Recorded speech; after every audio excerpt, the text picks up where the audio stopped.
Anti corruption Khairpur पारां गिरफ्तार कयल DHO ऑफिस से 5 मुलाज़मन की जमानत मंजूर थी वई आहे।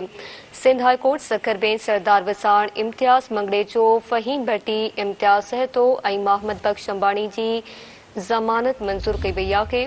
अदालत पारां 5 जवाबदारनि खे 1-1 लख रुपयनि जा ज़मानती काग़ज़ जमा कराइण जो हुकुम ॾिनो वियो आहे। एंटी करप्शन खैरपुर पारां गिरफ्तार कयल DHO ऑफिस से 5 मुलाज़मन की जमानत मंजूर थी वई आहे। Sindh high court Sukkur bench Sardar Wassan Imtiaz Mangrio, Faheem Bhatti, Imtiaz Sahto ऐं मोहम्मद बख्श अंबाणी की जमानत मंजूर कई वई आहे। अदालत पारां 5 जवाबदारनि खे 1-1 लख रुपयनि जा ज़मानती काग़ज़ जमा कराइण जो हुकुम ॾिनो वियो।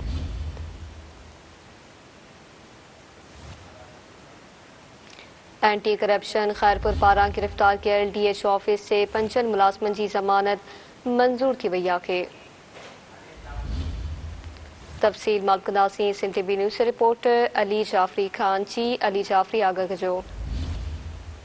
जी बिल्कुल, एंटी करप्शन खैरपुर पारां नौकरियुनि में खपाइण जे इल्ज़ाम हेठि गिरफ़्तार कयल DHO ऑफिस खैरपुर जे 5 मुलाज़मनि जी Sindh high court Sukkur bench में ज़मानत मंजूर थी वई आहे।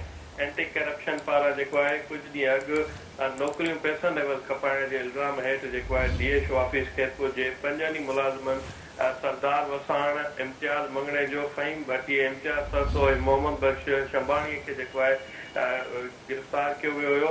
अॼु सखर हाई कोर्ट बेंच में 5 मुलाज़मनि 1 लख मचल के एवज़ ज़मानत मंजूर कराए वरिती आहे। अदालत अहिड़े हुकुमनामे में चयो आहे त खेनि 5 मुलाज़मनि खे ज़मानत ते आज़ादु कयो वञे थो। यादि रहे त DHO ऑफिस खैरपुर जे 5 मुलाज़मनि सरदार वसाण, इम्तियाज़ मंगड़ेचो, इम्तियाज़ सहतो ऐं फ़हीम भट्टी ऐं मोहम्मद बख्श अंबाणी खे एंटी करप्शन ॻुझे इतलाह ते निमोड़ भरिसां कार्रवाई करे नौकरियूं खपाइण जे इल्ज़ाम हेठि गिरफ़्तार कयो हुयो।